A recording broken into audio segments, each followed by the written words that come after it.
2 Coríntios 3,14 diz assim: a graça do Senhor Jesus Cristo, o amor de Deus e a comunhão do Espírito Santo sejam com todos vocês.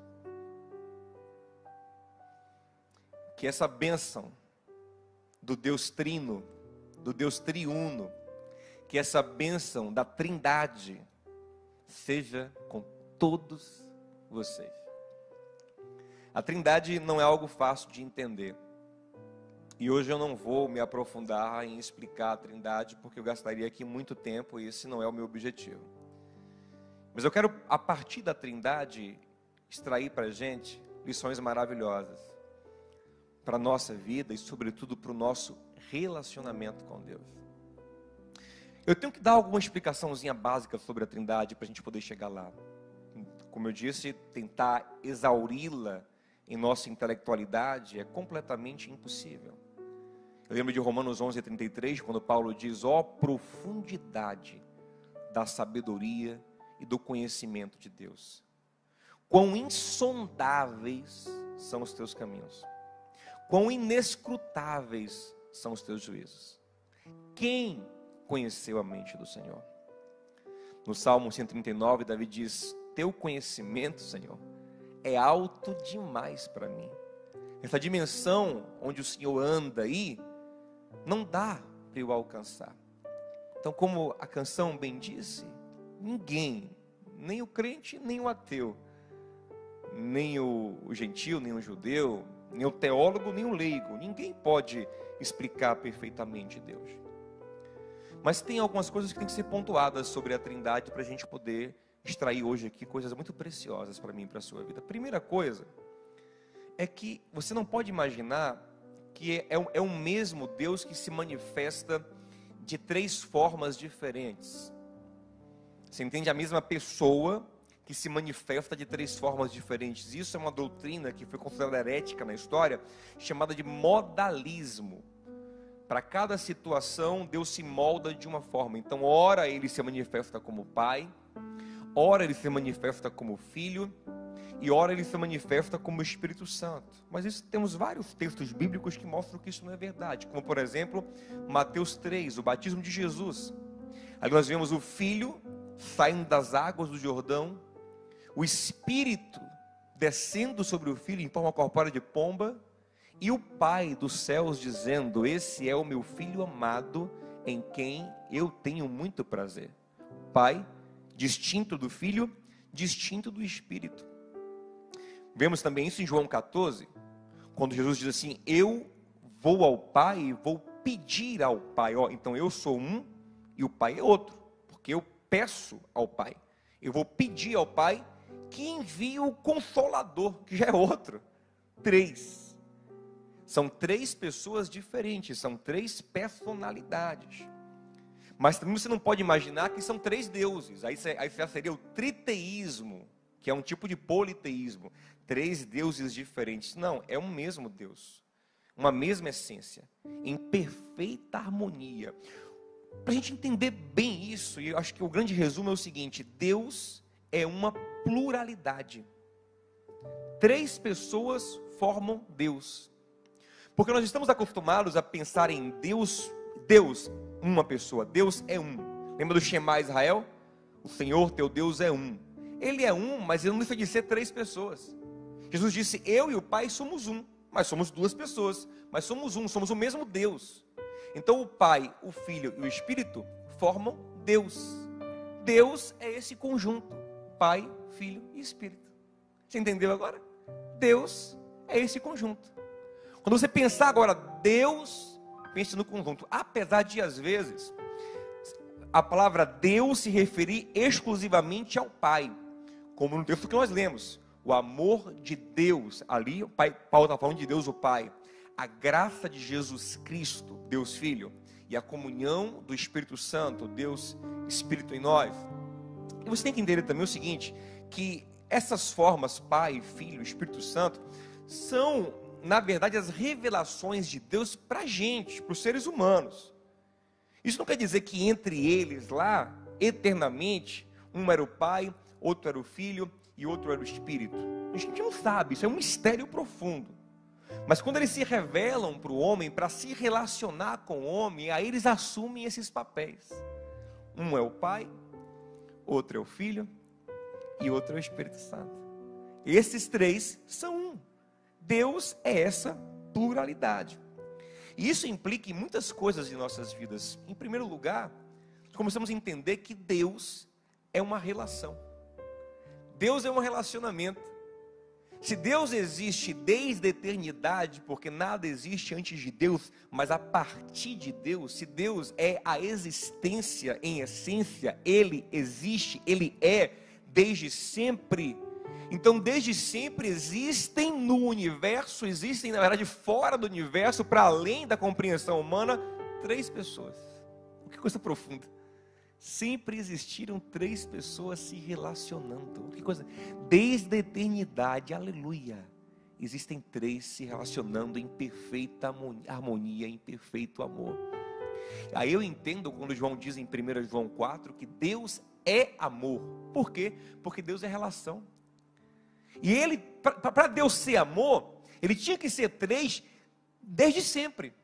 Porque se ele fosse um, que depois criou outro, e criou outro, ou fosse um só que criou os anjos e os homens porque estava carente e sozinho, ele não poderia ser amor. Ele teria se tornado talvez amor, ele teria amado depois, porque amor surge em relação. Mas se Deus é essencialmente amor, é porque ele essencialmente é mais de uma pessoa, ele sempre foi uma triunidade. Você entende isso? Deus sempre foi três, ele sempre foi uma relação de amor. E com isso eu já entendo de cara qual é a essência da vida.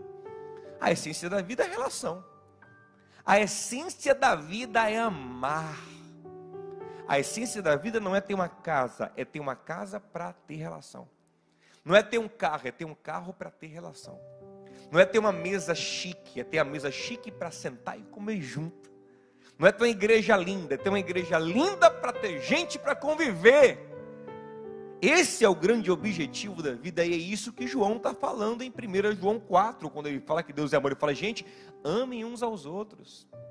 Quem ama, ele fala, conhece a Deus, está ligado com Deus, porque Deus essencialmente é amor.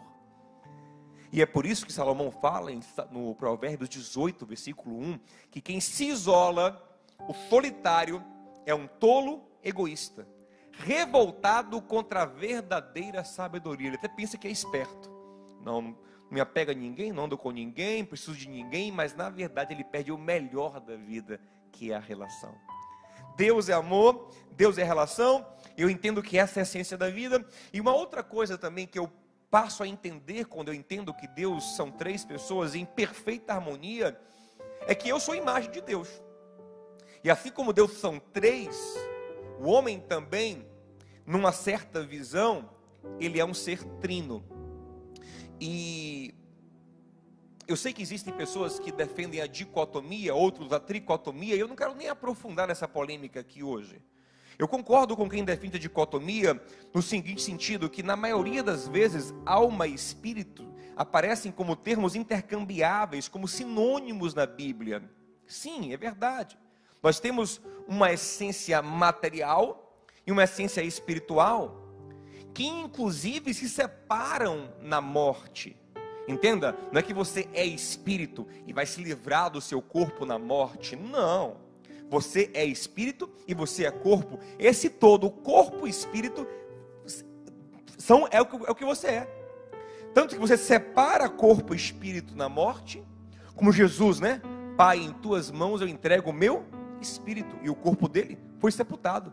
Mas na ressurreição o corpo não é descartado e vem um novo corpo, não. O mesmo corpo lá é restaurado e reagrupado com o espírito, reunido com o espírito. Por quê? Porque aquele corpo também é Jesus. O seu corpo também é você. Você não está escravizado num corpo ruim, não. Você é esse corpo aí. Ô pastor, então eu sou esse gordinho aqui, mas fica tranquilo. Seu corpo será glorificado, será transformado. Aquilo que é perecível, aquilo que é fraco, aquilo que tem defeitos, quando ressuscitar, ressuscitará em glória, como Jesus ressuscitou em glória. Hein, Tiaguinho, vai ter um cabelinho nessa cabeça em nome de Jesus. Então você é corpo e você é espírito. Eu entendo isso. A essência material e a essência espiritual do homem. O homem é espírito, o homem é corpo. O homem tem a essência material, uma espiritual, que são e que juntas. O que é Diogo? O espírito de Diogo ou o corpo de Diogo? Os dois juntos formam Diogo. Assim como Pai, Filho e Espírito Santo formam Deus. Mas a gente não pode negar também que a Bíblia nos mostra que na fusão corpo e espírito, porque Deus, o que diz em Gênesis 7, ou Gênesis 2:7? Deus criou o homem do pó da terra, fez o corpo, e soprou no homem o espírito, fôlego de vida, e o homem foi feito alma vivente. Na fusão do corpo com o espírito, uma psique é formada, uma mente é formada, uma mente que se relaciona com o corpo, na nossa neurologia, nosso cérebro, mas uma mente também que se relaciona com o espírito, na consciência, e que acompanha o espírito. Para onde o espírito for, o corpo cai sem consciência, mas o espírito vai consciente. Lembra da parábola do rico e de Lázaro? Quando o rico morre, ele não acorda assim no seio de Abraão assim, ó, quem sou? Não, ele acorda conscientão. Eita, pai Abraão, ó Lázaro lá, ó, eu conheço o Lázaro lá de baixo, a minha consciência veio comigo, né? Pai Abraão, deixa eu voltar para falar com os meus irmãos. Então a consciência, a mente acompanha o nosso ser espiritual. Então é isso que a Bíblia também às vezes separa como alma. Paulo faz isso. 1 Tessalonicenses 5:23, ele fala que o Deus de paz vos conserve inteiramente. Ele explica o que é ser inteiro: corpo, espírito e alma. Ele fala espírito, alma e corpo, irrepreensíveis para a vinda do Senhor Jesus Cristo. Então Paulo faz uma separação entre a psique e o espírito, que estão intimamente misturados. A gente não tem como separar um do outro, mas tem como a gente pensar em blocos diferentes. Hebreus 4:12 faz a mesma coisa. Diz que a palavra de Deus, ela é viva e eficaz e penetra na divisão da alma e do espírito, das juntas e das medulas. Assim como os ossos podem ser tirados da medula, a alma também poderia talvez ser separada do espírito, mas não acontece, eles estão ali interligados. Mas por que isso é importante em face da Trindade, pastor?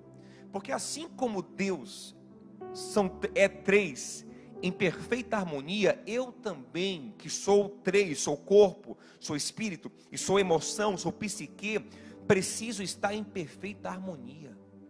E tudo em mim importa. Ei, você que é muito espiritual, ora muito, jejua muito, lê muito Bíblia, cheio de fé, mas relega os cuidados do seu corpo, renega o seu corpo, maltrata o seu corpo, você está erradíssimo. Porque o seu corpo também é você. Se você ler os pecados lá, as obras da carne, em Gálatas 5, tem muitos pecados contra o corpo. A embriaguez é um pecado contra o corpo, a gula é um pecado contra o corpo. Descuidar do corpo é descuidar do templo, do que você é e do que você terá para sempre. Você sempre terá um corpo até a eternidade. Descuidar da alma, não tratar a psique, eu não importo com sentimentos, o negócio é espiritual e tal, também é uma bobagem. Focar só na alma também é uma bobagem. Nós precisamos ter essa harmonia, esse equilíbrio. Espírito, alma e corpo juntos, trabalhando juntos para o mesmo propósito, assim como o Pai, o Filho e o Espírito Santo fazem. Mas sem dúvida o que mais nos importa hoje aqui é entender a nossa relação com a Trindade. Como nós nos relacionamos com o Pai, com o Filho e com o Espírito Santo. Jesus manda os discípulos irem por todo o mundo. Mateus 28:19. Vão por todo o mundo, ensinando, pregando, convidando as pessoas. E quando elas aceitarem o convite, batizem elas em nome do Pai, do Filho e do Espírito Santo. O que significa? Eles entram na família do Pai, do Filho e do Espírito Santo. Ei, Deus te convida a entrar na família do Pai, do Filho e do Espírito Santo. E essa é a chave para entender tudo. Eu não vou demorar aqui. Ei, Deus quer te dar uma família. Deus faz o solitário viver em família. Deus cura o nosso coração e nos faz felizes quando nós encontramos esse lugar de família em Deus. Essa família que ninguém pode tirar da gente. A família que Paulo, que vivia às vezes sozinho por aí, não porque ele queria, ele gostava de comunhão, mas às vezes quem era amigo dele abandonava o bichinho lá, que o bichinho também tinha uma vida e só ele aguentava.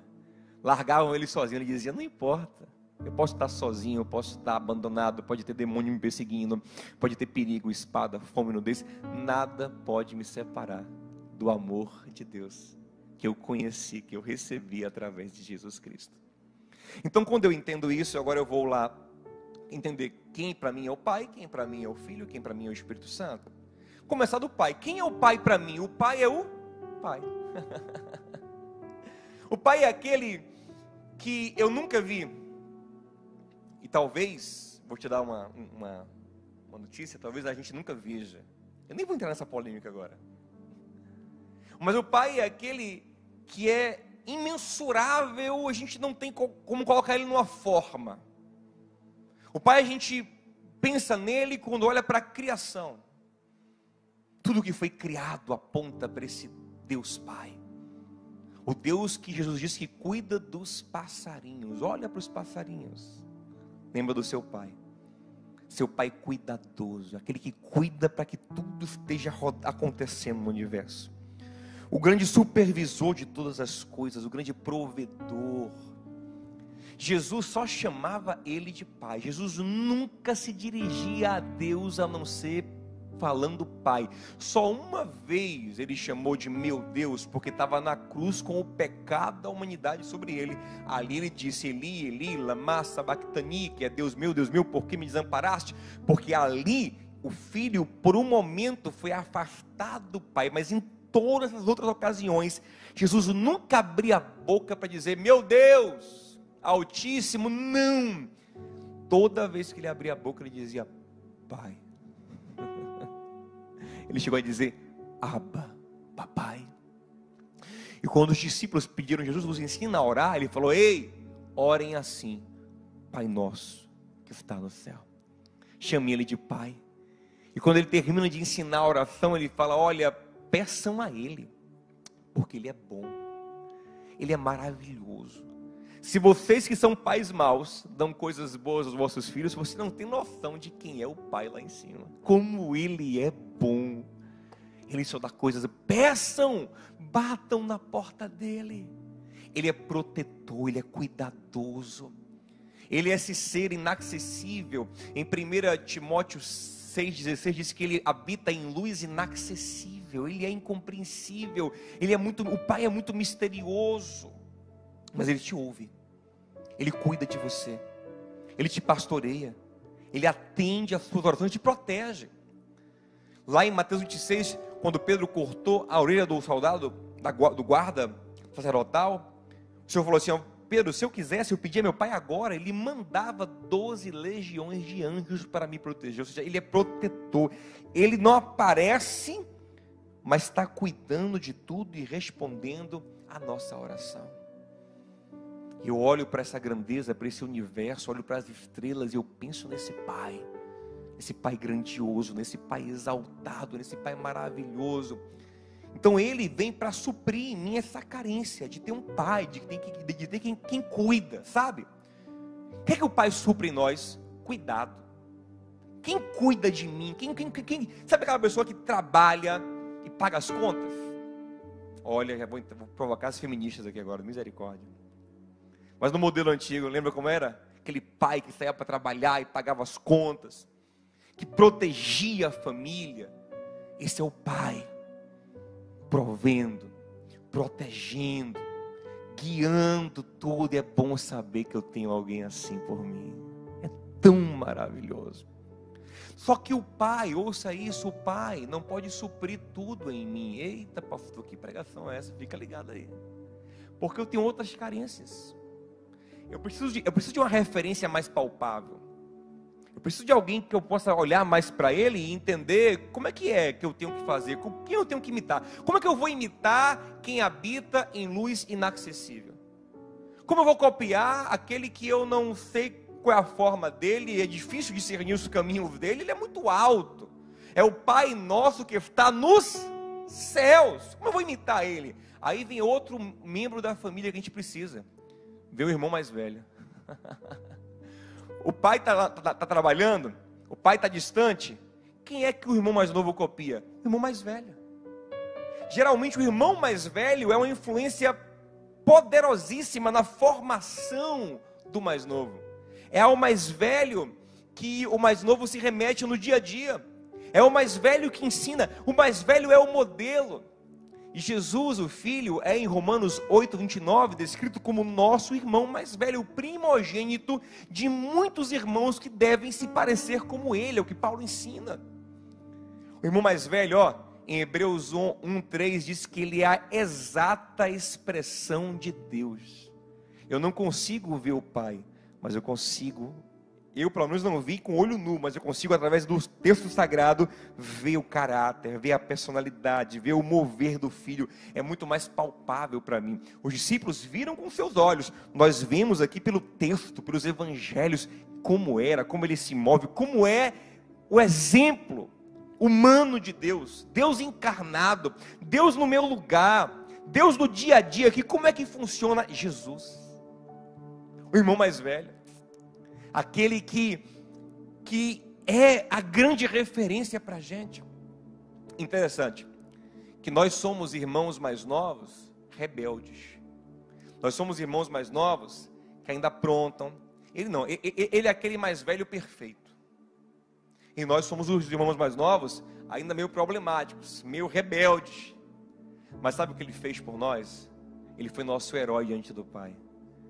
Quando o Pai precisava nos castigar, o nosso irmão mais velho foi diante do Pai e disse: Pai, castiga em mim. Ele foi ferido por nossas transgressões, moído por nossas iniquidades. O castigo que nos traz a paz, Ele tomou sobre Ele. Sabe aquele filho herói? Diz: Pai, não bate em mim, papai, bate em mim, bate nele não. Pai, perdoa eles, não sabem o que fazem. É o nosso herói, o nosso exemplo. Sabe o que é legal? É que ele não só nos defende diante de Deus, mas também defende Deus diante de nós. Ele, na verdade, é a reconciliação. Ele é a ponte entre os dois lados. Em 2 Coríntios 5, 18, 19, Paulo fala isso, que em Cristo Deus reconciliava consigo mesmo as pessoas. Por quê? Porque ao mesmo tempo que ele vai ao Pai e diz: Pai, perdoa ele. Ele vai para a gente e diz: você não tem noção de quem é o Pai, não. Mas não, ele é ruim. Ruim é você, o Pai é maravilhoso. Você não sabe quem é o Pai. Se você conhecer o Pai, mas como é que eu faço? Vem comigo. Vem através, olha para mim. Olha como eu sou aqui, eu imito o Pai. Eu sou como o Pai. Eu reflito o Pai, eu sou a expressão exata do Pai. Colossenses 1,15 fala que Ele é a imagem do Deus invisível. Você não pode ver o Pai, mas você pode ver a mim. Filipe pediu: Jesus, nos mostra, Senhor, o Pai. Ele falou: você não vai ver, mas olhe para mim. Quem olha para mim, vê o Pai. Tudo que eu faço é como o Pai faz, como eu me movo, é como o Pai se move. Eu sou a referência de vocês, eu sou o exemplo, eu sou a ponte, eu sou o caminho, a verdade e a vida. Ninguém chega no Pai a não ser por mim. Então ouça isso, que a coisa vai ficar mais forte agora. Nós temos a carência de Pai suprida em Deus Pai, o protetor, o provedor. E nós temos a carência de irmão. Gente, é bom demais ter irmão. Ter irmão é uma benção. E se você é filho único, você é chamado para ter em Cristo seu irmão mais velho e ter na igreja irmãos. Tem amigo que é mais chegado do que um irmão, Salomão ensina. E viver essa irmandade maravilhosa. E Jesus vem para suprir profundamente a nossa carência de um irmão mais velho, protetor, exemplo perfeito, né? Que chega junto da gente, que entende a nossa dor. Sabe quando o pai chegava assim e dava uma bronca em você? Aí seu irmão que estava vivendo ali perto dizia: eu sei o que você está sentindo. Eu sei como é isso. Eu sei o que te levou. O seu irmão estava mais perto ali de você, então você identificava mais com ele. É Jesus. É Deus identificado. É Deus que a gente se inspira nele. E sabe o que é maravilhoso? o nosso irmão mais velho chegou a um lugar de reinado. Ele é nosso rei também. Ele é poderoso. Todo o poder está nas mãos dele. Ele é nosso Senhor também. E ele nos ama, ele nos serve. Então Jesus é nosso irmão herói, que supre toda a carência de irmandade do nosso coração. E aí vem o Espírito Santo. E aí, você é inteligente. Se a paternidade está suprida no Deus Pai, se a irmandade está suprida no Deus Filho, o que é que falta na família? A maternidade. E de antemão eu quero te dizer que eu não estou dizendo que o Espírito Santo é feminino. Ele tem gênero, ele é espírito. Mas eu entendo que quando Jesus fala assim, olha, eu vou mandar o Consolador, o consolo, o aconchego, o carinho, aquela coisa íntima, aquele colinho. Mamãe, eu não estou dizendo que o Espírito Santo é mãe. Repito, eu estou dizendo que ele supre em nós anseios maternais. Sabe, carências afetivas, aquela coisa de mãe, do toque, sabe, da compreensão mais profunda que só mãe tem. Tem coisa que só mãe tem. Lá em casa é assim. Eu falo, Maria, não sei o que, não, Maria, tá. Ela bate o olho assim. É isso. É um negócio que a mãe tem, né? É uma conexão assim, íntima, um negócio assim que ela tem. É o Espírito Santo dentro de você. Olha a coisa linda, olha o que Paulo fala, ó. Nós não sabemos orar como convém, então ele vem e nos ajuda. Eu vejo todo um papel maternal aqui. Sabe por quê? Quantas vezes, eu mesmo tinha muito isso.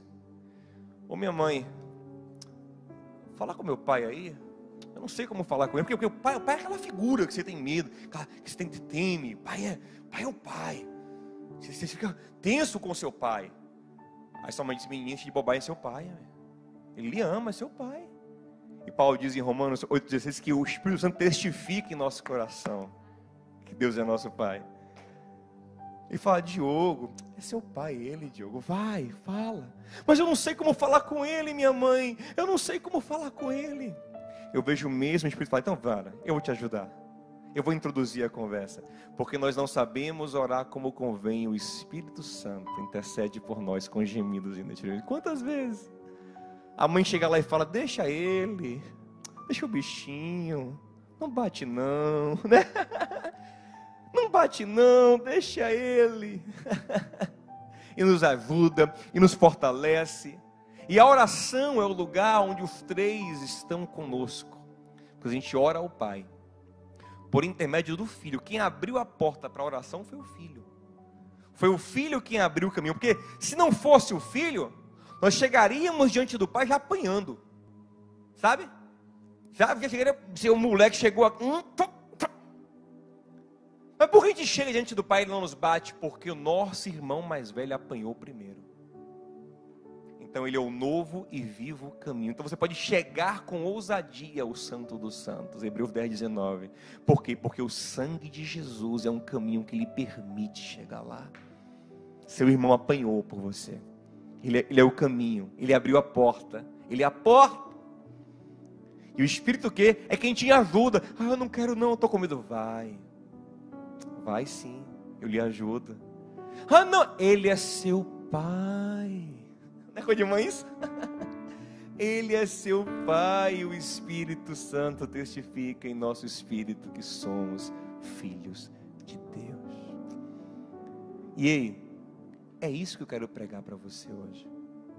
Porque a gente bate muito na questão de carência paterna, carência paterna, o problema do mundo é paternidade e tal, mas não é só não.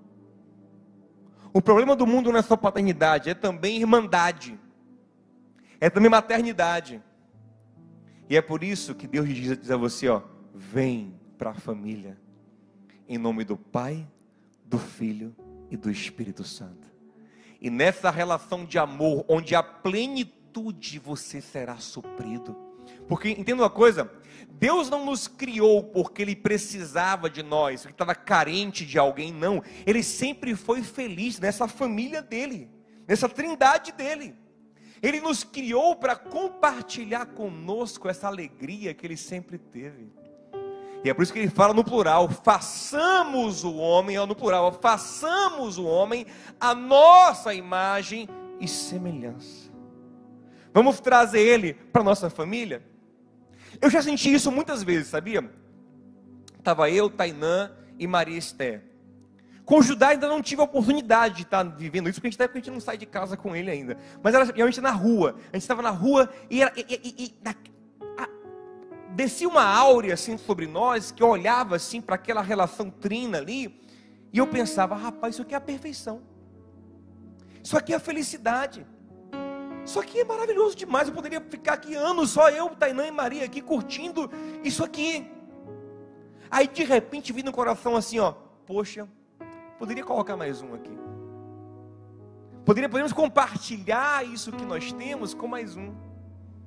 Tanto que eu pensava, se eu não tiver um filho biológico, eu quero adotar. Eu combinava com Nana isso, por quê? Porque nós somos tão felizes nós três aqui, que eu quero pegar essa felicidade e eu quero trazer mais alguém para usufruir disso. Foi o que Deus fez. Ele era eternamente feliz na trindade dele. Ele disse, ei, façamos o homem para ser feliz junto com a gente. Façamos o homem para entrar na família. E aí entre os três, eles pensaram, eu estou conjecturando, ele vai precisar de pai, ele vai precisar de irmão, ele vai precisar de uma figura que supra a maternidade dentro dele. Quando os pais, aí por isso que Davi fala no Salmo 27:10, ele fala assim, ó, quando meu pai e minha mãe me deixarem, o Senhor me acolherá. Porque nele eu tenho paternidade, nele eu tenho maternidade, nele eu tenho irmandade. Jesus é o Deus que sentava na mesa, nas festas. É o Deus amigo aqui, é Emmanuel, Deus aqui andando com a gente. E ei, boa notícia, viu? Nosso irmão mais velho está hoje nos céus, lá com o Pai. Mas ele vai voltar para nos buscar. Porque o irmão quer andar com a gente. Porque ao mesmo tempo que ele é irmão, aí já entra outra metáfora, ele também é noivo da igreja, aí já é outro mistério. A palavra de Deus é muito profunda. E assim como há suprimento familiar, chega uma hora também que o filho amadurece e ele quer mais do que papai, mais do que mamãe, ele quer mais do que irmão, ele quer o amor da vida dele. E aí Jesus também é noivo. Aí já é uma outra metáfora, aí já é um outro sentido. O que essas metáforas querem dizer? Que Deus vai suprir tudo em nós. Que todos os nossos anseios mais profundos serão supridos no Senhor. Que nós não precisaríamos buscar nas pessoas felicidade. Nós convidaríamos as pessoas para a nossa felicidade, porque nós já somos felizes no Senhor. E aí nós entendemos o que Paulo ensina. Eu me entrego por amor a você, ainda que vocês não me amem, eu me entrego por amor, por quê? Porque eu já estou pleno no amor de Deus. Aí eu entendo o mandado de Jesus de amarmos primeiro, por quê? Porque Ele nos amou. E quando eu sou feliz nesse amor, não tenho mais papai, mamãe, não tenho irmão, não tenho marido, não tenho mulher, eu tenho o Senhor. Eu tenho pai, eu tenho mãe, eu tenho irmão, eu tenho marido, eu tenho tudo que eu preciso. Aleluia. O Senhor é o meu pastor, de nada eu tenho falta. Ele é aquele que diz, ei, pode uma mãe se esquecer do filho do ventre? Pode uma mãe esquecer do filho a quem ainda amamenta? Mas ainda que ela se esqueça, eu jamais me esquecerei de ti. Eu te amo mais do que a sua mãe.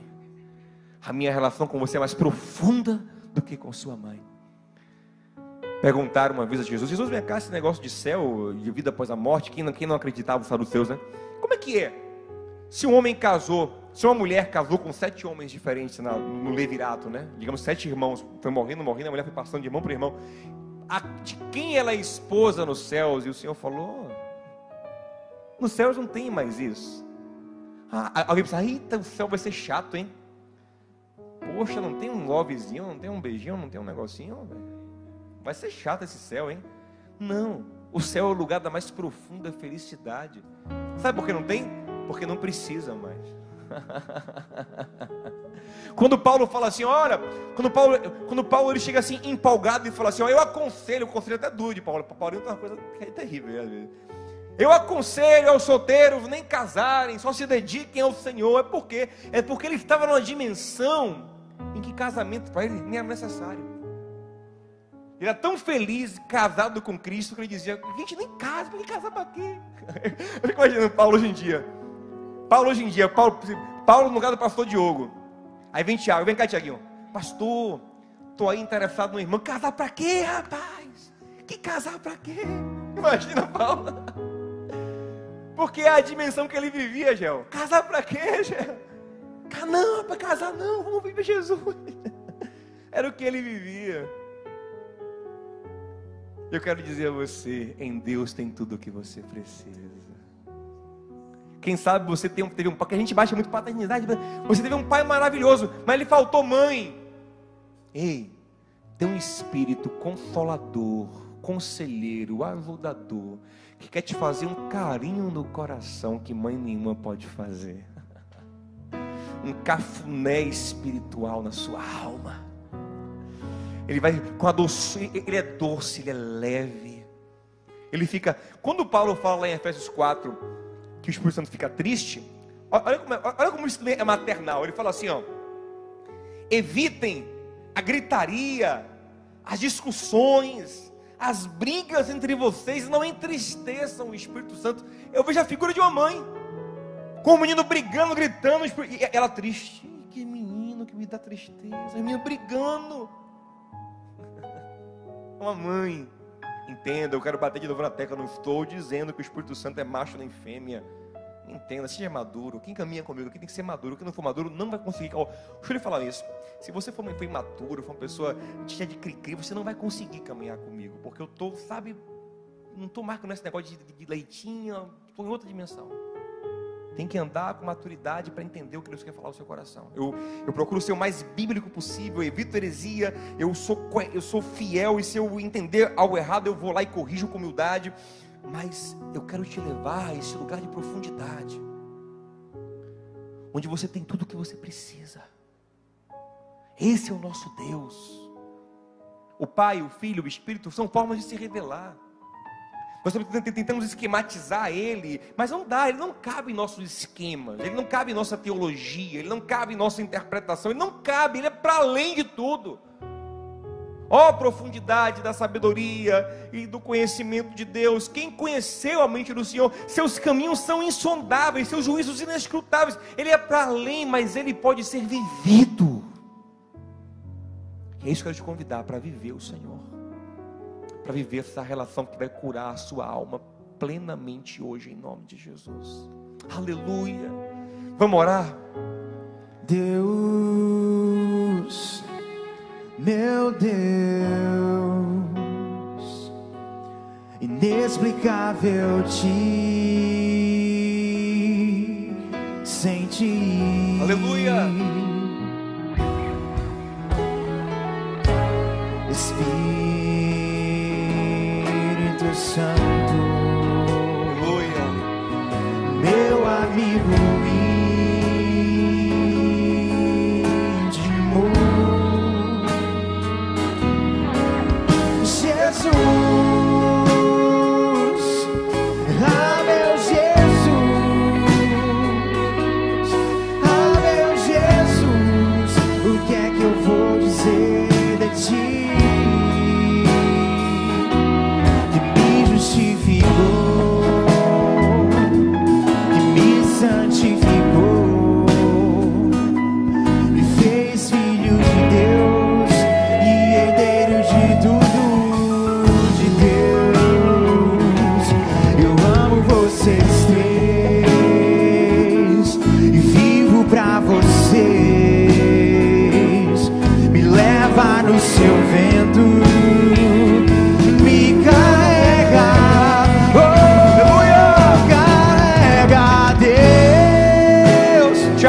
carência.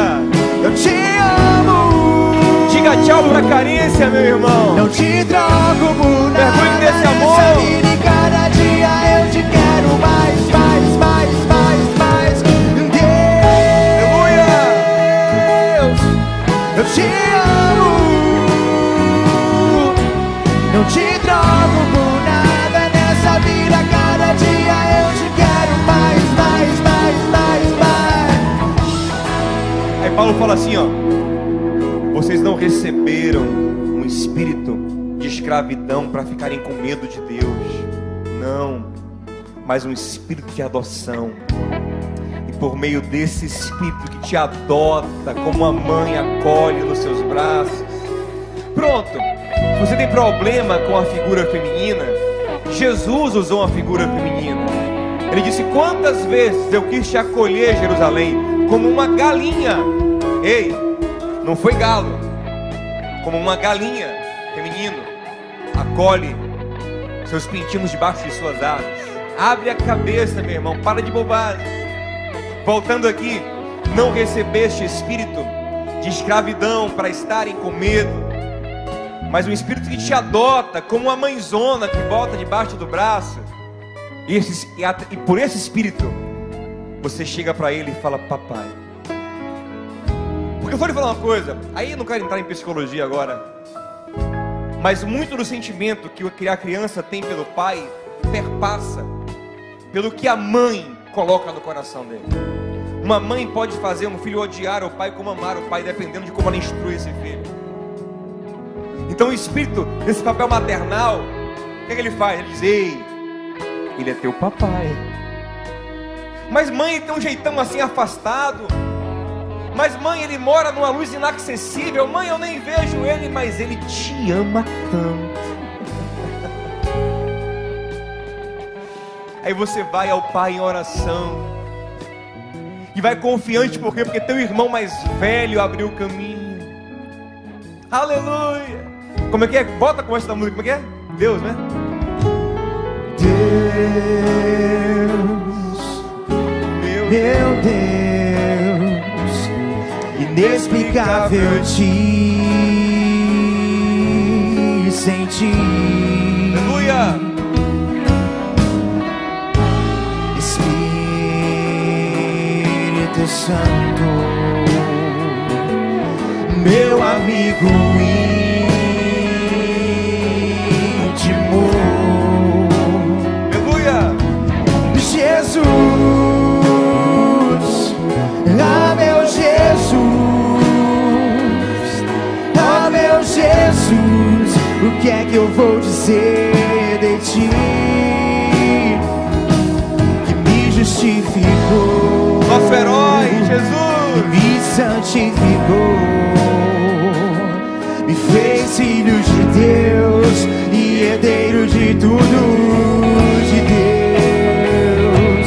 Eu amo vocês três e vivo pra vocês.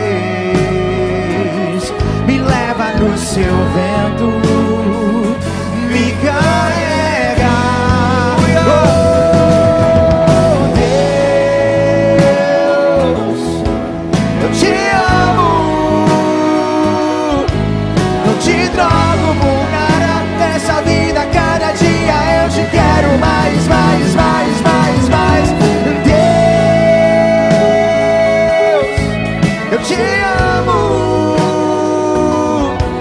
Não te troco por nada nessa vida, cada dia eu te quero mais, mais, mais, mais, mais.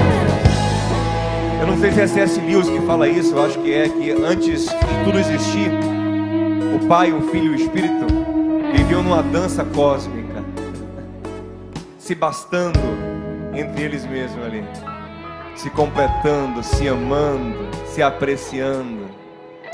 E Ele te chama para essa dança, para essa vida dançante. E é mais ou menos isso que eu estou tentando te ensinar aqui, já tem umas 4 semanas. Essa vida dançante, essa vida feliz, de manhã até de noite, que pode até ter tristezas no meio do caminho, mas tem colinho de mamãe, tem resposta de papai, tem incentivo e inspiração de irmão mais velho que fala: ei, irmão, você pode. O mundo tem aflições, mas eu, teu irmão, venci o mundo. Você pode, porque você tem a minha natureza agora.